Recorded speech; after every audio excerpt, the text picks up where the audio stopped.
Ini kita relaksasi 6 bulan dan bunganya kita subsidi.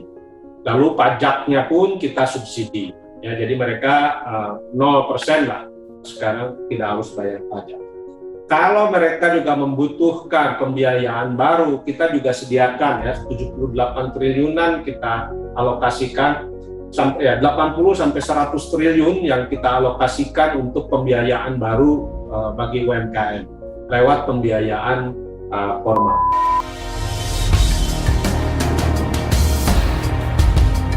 Segmen selanjutnya ini akan membahas soal optimalisasi usaha kecil menengah di tengah pandemi, Pak. Nah, bagaimana perkembangan UKM di khususnya tahun ini, Pak, apalagi di tengah pandemi? Apakah mengalami kenaikan atau justru menurun? Sekarang misalnya bicara soal UMKM. Nah, UMKM itu sekarang memang mayoritas pelaku usaha di Indonesia ini UMKM. Ya, hampir 99% pelaku usaha di Indonesia itu UMKM. Jadi sekarang ini mayoritas. Nah, cuma memang kita lihat datanya yang paling besar itu 98%-nya itu kan mikro dan ultra mikro. Nah, kalau dilihat lebih detail lagi, sebenarnya di sektor ini, di level ini, kebanyakan sebenarnya skalanya lebih ke ekonomi subsisten. Jadi saya tidak melihat sebagai sebuah potret kewirausahaan, karena lebih banyak sebenarnya sebagai sebuah ekonomi subsisten, lebih banyak hanya untuk asal bisa hidup, begitu membiayai keluarga, syukur-syukur bisa menyekolahkan anak. Ya, apakah ini bisa dinaikkan kelas? Mungkin sebagian kecil bisa kita dorong untuk berkembang wirausahanya menjadi besar karena alasan pendidikan, karena alasan jenis usaha yang digelutinya sangat terbatas. Ya, kalau akses ke pembiayaan sekarang saya kira tidak mudah, tidak sulit, ya. Gitu. Nah, ini yang kita perlu ke depan memiliki kebijakan yang berbeda. Ada kebijakan prioritas nggak, Pak, dari Kementerian Koperasi dan UKM untuk memberikan stimulus skema kepada UKM agar melindungi mereka dan juga membantu mereka untuk pulih gitu di tengah kondisi seperti ini? Ke depan saya kira kita harus mengurangi jumlah yang ekonomi subsisten itu, yaitu bagaimana mendorong yang kecil dan menengah berkembang sehingga penyerapan tenaga kerja menjadi semakin luas. Jadi semakin banyak warung di sekitar kita itu bukan baik, ya, karena persaingan menjadi semakin besar.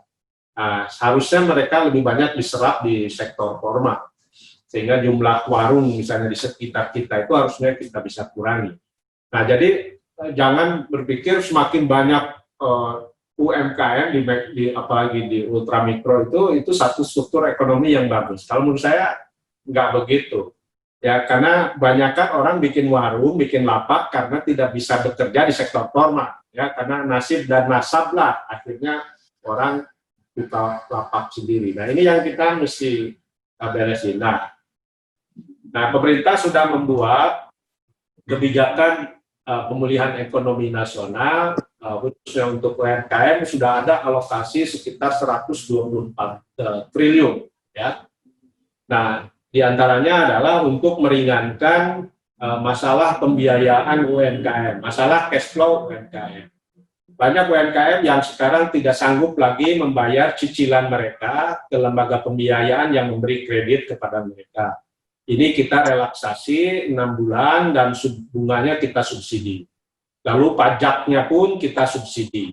Ya, jadi mereka 0% lah. Sekarang tidak harus bayar pajak. Kalau mereka juga membutuhkan pembiayaan baru, kita juga sediakan ya 78 triliunan kita alokasikan sampai 80 sampai 100 triliun yang kita alokasikan untuk pembiayaan baru bagi UMKM lewat pembiayaan formal.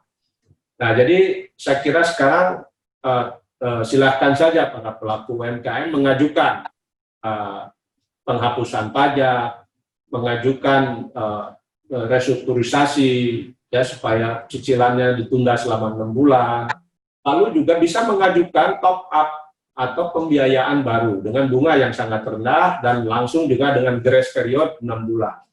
Ya, tidak perlu membayar cicilan. Salah satu program pemerintah yang dirilis atau di-launching oleh Presiden Jokowi pada bulan Mei lalu, Bangga Buatan Indonesia, adalah untuk menggerakkan migrasi UMKM dari offline ke online ya Pak ya, menjadi digitalisasi. Nah, dalam pantauan dari Kementerian Koperasi dan juga UKM, sampai saat ini kan ada 64 juta UMKM di Indonesia. Sudah berapa persen yang sudah migrasi dan sadar gitu dengan digitalisasi? Ya, Jessica, sekarang UMKM yang terhubung ke ekosistem digital atau ke marketplace online itu baru sekitar 13% atau 8 juta pelaku usaha. Nah, kita sekarang diminta oleh Pak Presiden untuk akhir tahun menjadi 10 juta pelaku usaha yang terhubung ke marketplace online. Nah, karena kita lihat digitalisasi ini menjadi penting untuk memperluas akses pasar produk-produk UMKM, termasuk juga untuk memberikan akses kepada sumber pembiayaan yang lebih luas. Nah, kita selain memberikan pembiayaan, ya, kita juga ingin mendorong sebenarnya permintaan terhadap produk UMKM. Ya, karena itu kita bikin program satu belanja Bangga Buatan Indonesia. Nah, yang kedua kita juga lagi mendorong belanja kementerian dan lembaga, BUMN dan pemerintah daerah belanja produk UMKM juga. Nah, tahun ini anggaran pemerintah untuk belanja jasa dan barang dan jasa itu ada 318 triliunan yang bisa dibelikan produk-produk atau jasa UMKM. Nah, ini kita sedang dengan LKPP sedang mengkurasi produk-produk UMKM agar masuk ke laman khusus di katalognya LKPP, supaya nanti belanja produk UMKM tidak harus lewat tender, lebih sederhana. Kita juga sedang melakukan pelatihan-pelatihan kepada kementerian dan lembaga, dan LKPP maksudnya, supaya nanti juga bisa mudah pengadaan barang di kementerian dan lembaga. Nah, harapan kita kalau konsumsi masyarakat digenjot, lalu juga belanja pemerintah juga digenjot untuk membeli produk UMKM, nah UMKM-nya kan bergerak kembali karena permintaannya kan naik gitu loh. Pembiayaan kita kasih, lalu juga kita marketnya kita dorong untuk berkembang. Itu saja. Oke, terakhir mungkin Pak Teten sedikit bagaimana peran Kementerian Koperasi dan UKM dalam program pemulihan ekonomi nasional, Pak. Tadi kan Bapak sempat menjelaskan di awal. Ya, kita masih akan terus mengevaluasi program pemulihan ekonomi nasional ini yang sudah kita sampaikan tadi ya. Ada pembiayaan, ada program sosial juga ya, untuk UMKM. Nah, kita lagi terus mengembangkan kebijakan-kebijakan baru yang relevan, yang dibutuhkan. Pak Presiden memberikan perhatian terhadap UMKM, karena itu kita masih terus mengembangkan kebijakan-kebijakan baru yang mungkin saya tidak bisa sebut dulu karena masih dalam proses penyusunan ya. Tapi begini, meskipun UMKM sekarang ini yang terpukul, terdampak, tapi tetap juga UMKM ini juga diharapkan bisa menjadi buffer ekonomi. Kalau 98 UMKM menjadi pahlawan ekonomi nasional, ketika krisis finansial tahun 98 banyak usaha besar, terutama perbankan yang bertumbangan, justru UMKM menjadi penyelamat, bahkan ekspornya waktu itu naik 350%. Nah, saat ini meskipun UMKM yang terdampak, diharapkan juga paling tidak bisa mengurangi jumlah angka kemiskinan atau jumlah angka pengangguran.